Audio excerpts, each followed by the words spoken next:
Oof. Ooh, that was cringy. Ooh, I'm cringing. Ooh, his intros are so cringy. Oh, they just bother me so much. I hate the intro. Just do the video, dude. Just don't make me laugh. No more crybabies allowed on iUpdate because we made it. And you need to have a smile on your face. It is the iPhone event tomorrow, guys. What we wait for all year. The biggest Apple event of the past 365 days is happening tomorrow, October 13th. 10 a.m. Pacific Standard Time. But I want to talk about the last minute stuff we're hearing. I don't know if this is going to help you temper expectations. I don't know if you're into this, but I just wanted to casually have a conversation about some of these rumors because some stuff is really, really cool. And other stuff is like, oh man, we're not even going to see that at this event. So drop a like if you're excited. Hit subscribe for more. Let's just go ahead and jump in. So a good place to probably start this is with what we're like actually getting, because you might be like, are there going to be Silicon Macs? Is there going to be a new iPad? Is there going to be new AirPods?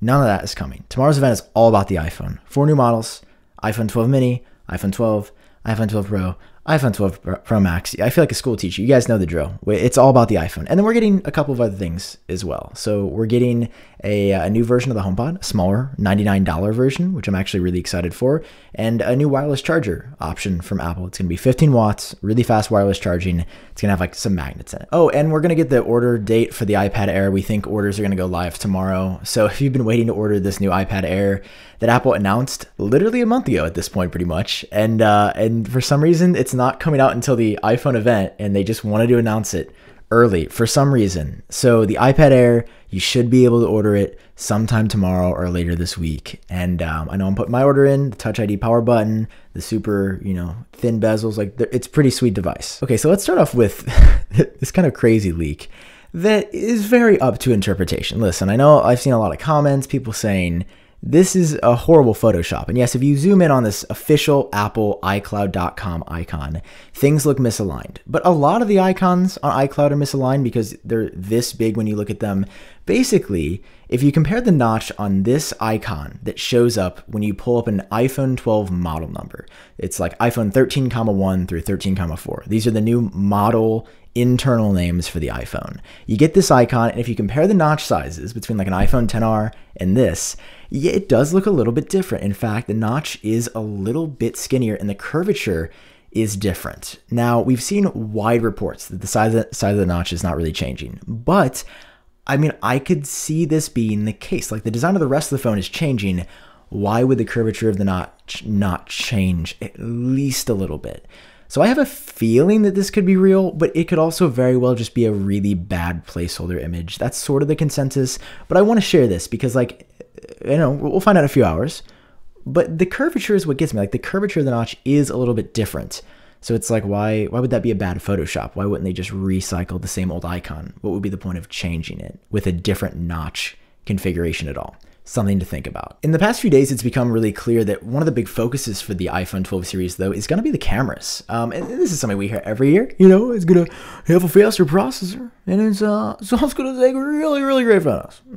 Just the best photos in the whole world. Apple's going to say that tomorrow at the event. But this year, like even more so than last year when we got night mode and deep fusion for more detail in different parts of an image, like it really seems like there's some big things coming. Not only with like Smart HDR3, where it's just going to be even better for taking photos when there's a lot of different lighting case scenarios in one image. So like faces are bright enough, the sky behind you is bright enough when you're taking pictures of people or yourself. You're also going to be getting a better version of Deep Fusion and an upgraded night mode. Hopefully night mode will be better if you like move a little bit. It won't completely destroy your image because, it's hard to take photos at night, but hopefully we can improve the algorithm. Specifically with zoom, we're hearing that it's going to be really good digitally. Like, how the iPhone is just capped out forever at 10x zoom or 5x. It's been pretty low. We're getting more optical zoom on the Pro models, which is sick, like up to 4 or 5x, we think. And the new 7-element camera lenses that are coming are actually going to enable better digital zoom as well. We've seen this in Android phones. I'll actually pull up a video, like this blows my mind that you could be this far away. I mean, some of them are promising like, I think it's like 30 to 100x zoom. Now, I don't know how crazy the iPhone has decided to go this year, but I could very easily see minimum 20x, like minimum 20x zoom. So it's going to get significantly better just digitally. And that's pretty cool. Like it's going to bring us up in parity with Android and just make it great for like any iPhone user to be able to capture something at a super big distance. I'm personally really looking forward to this. For the front camera, I made a mistake in a previous video saying it was only going to be 7 megapixels. That was actually referring to the new 7-element lens. But on the front, Face ID is getting an upgrade to potentially make it quicker with something called a dynamic zoning algorithm. Now, I didn't know what this was either until I asked about it. My understanding is that it allows you to like compartmentalize stuff on your face so it can get you into your phone quicker, because if it like finds these key regions and they're a go, they're you, then it'll unlock your phone. So potentially this could be the year that we do see Face ID get as quick as Touch ID. I mean, we've had Face ID out since 2017 on the iPhone 10 when the last big iPhone redesign happened. So now we're here in 2020. I think there's very good cause that Apple could make a big improvement this year. And battery life, we finally have some info about what the different batteries and processing power is going to mean for the 12 series. So the 12 mini is actually going to have a little bit worse battery life, according to Pine Leaks and Max Weinbach, than the iPhone 11 series, just because it's a physically smaller body, like 5.4 versus 6.1 inches. It's a significant change. However, if you go for the Pro 6.1 inch or Pro Max 6.7 inch, you're going to get at least an extra hour of battery life, which is really good. Like I will say, this is one of the first times consistently on the iPhone 11 Pro that I have in my hand, like it doesn't die regularly, but some days, like when I'm on Discord for a couple of hours at night talking to my friends, like it will die. Like I'll pretty much run out of battery. But if you just get a little bit more in there, I think it'll be perfect. Like I think the Pro battery life will be exactly where it needs to be, and they never need to change it again. So I'm really excited for that. It's a small change, but I hope that Apple like comes out and says like it is an hour better. It's not just like, I hate that thing when they say about the same as iPhone 11, about the same as this old phone. Like, what does that really mean? Is about the same a little bit better, or is it a little bit worse? Shifting over now to the HomePod Mini, we've obviously heard that it's going to be pretty cheap. It's going to have like an Apple Watch processor in it, which is really interesting. It will likely be portable in some way. We're now hearing, according to Jon Prosser, that it's going to be a little bit more important than what we think, that it's going to have a U1 chip inside, and that this is a spatial awareness chip. So if you have a HomePod Mini in your house, it's essentially going to be a hub for all your devices. So this iPhone 11 Pro coincidentally has a U1 chip in it as well. So the idea is that if you have this hub that sits in your house, right, when you walk in, because they both have the U1 chip, they're going to know exactly where everything's at. So like, your HomePod will know exactly, like to the centimeter probably, where your iPhone 11 Pro is located in relationship to it. So if it's really close, it knows it's like a meter away. If it's a little bit farther away, it knows that as well, if it's in a different room. It's a fascinating idea. Apparently the new Apple TV, which we'll talk about in just a second, is also going to have a U1 chip inside. And that, while Apple is announcing a HomePod Mini that will be pretty good sounding for cheaper $99 music player, like it's also going to do more in the background that might not be apparent initially.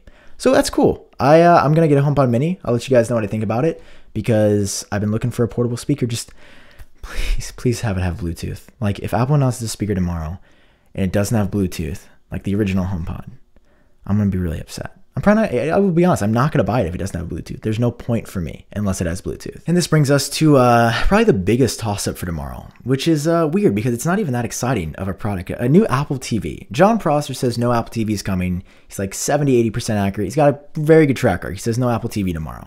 However, at the same time that Apple uploaded new products to iCloud.com, how we got that leaked placeholder image that signified they were releasing 4 models, 4 different identifiers.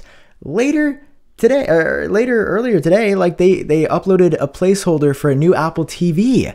They uploaded it for a new Apple TV as well. Now, one's not supposed to be coming, but like, why would Apple, if they're not updating it tomorrow, why would they upload a new identifier for an Apple TV that is apparently imminent if it's not coming out, if they uploaded 4 new iPhone identifiers that are going to become public tomorrow? Like, you know what I'm saying? I guess some of the iPhones aren't shipping until November by that metric, but I don't know. I kind of have some hope for an Apple TV, but I haven't heard anything myself. Like, I think it probably isn't coming, but I think it's interesting that Apple uploaded that placeholder today as well. And that's it, guys. Hopefully this was chill, low stress. I feel like I've seen a lot of comments, this is stressing me out. The rumors are just too much this year. Well, hey, we had a conversation.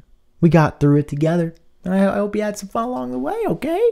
That's all for this one. I will see you guys tomorrow. Obviously, I'm very excited. I'm very hyped. We've been waiting for this.